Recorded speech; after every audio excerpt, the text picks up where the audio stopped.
We live in a world that's obsessed with more. More money, more stuff, more success.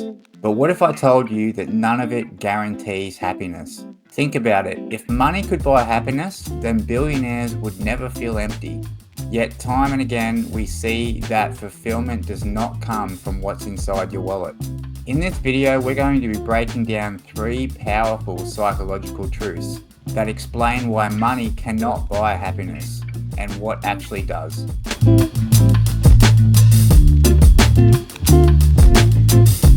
Hello everyone, welcome back to another video at Renewable Mind. My name is Damien and this channel is dedicated for those who do not want to be average, for those of us who are on a journey of personal growth, looking for mindset hacks along with improving our emotional awareness. Today's video will be exploring the 3 concepts that explain why money does not buy happiness.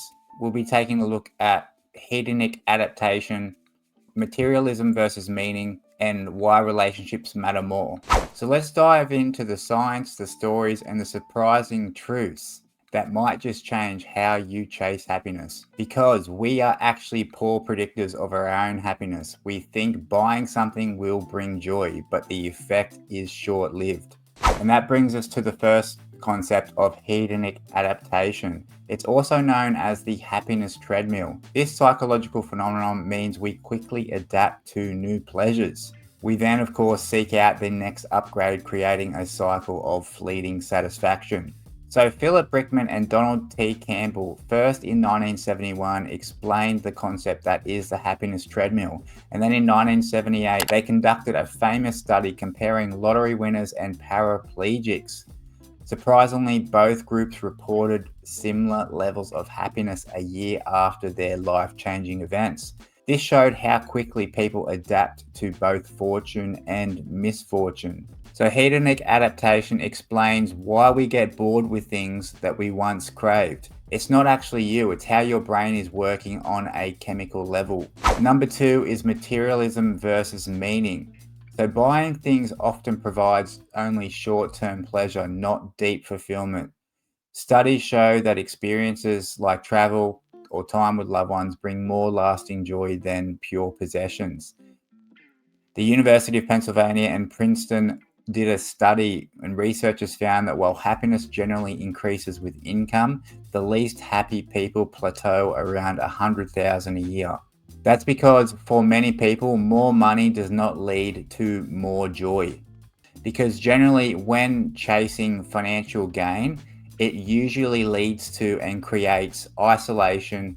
It comes with a heavy amount of stress and even a lack of meaning. So number 3, why relationships matter more.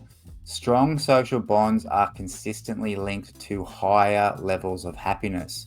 Of course, money might help facilitate social activities, but it can't buy genuine love, trust, or friendship.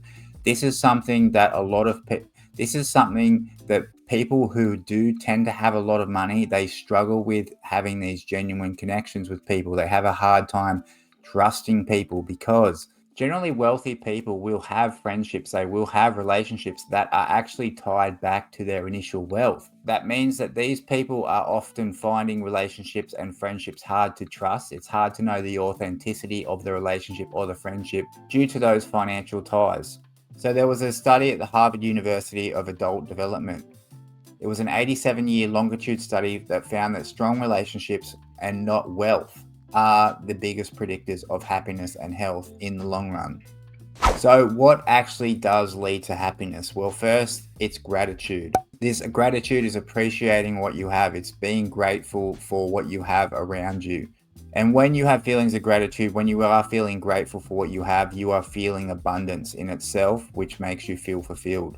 Next is connection, which is those relationships that we talked about before. Building deep relationships, longer term relationships that are authentic are obviously going to lead you to be happier. Purpose. When you're engaging in more meaningful work or causes that aren't tied to financial gain. So things like passion projects, volunteering, these things will give you more sense of fulfillment. And then of course there is a big one why this channel is here. It's growth, personal growth in particular, outside of wealth. When you are learning and evolving, that is giving you feelings of fulfillment.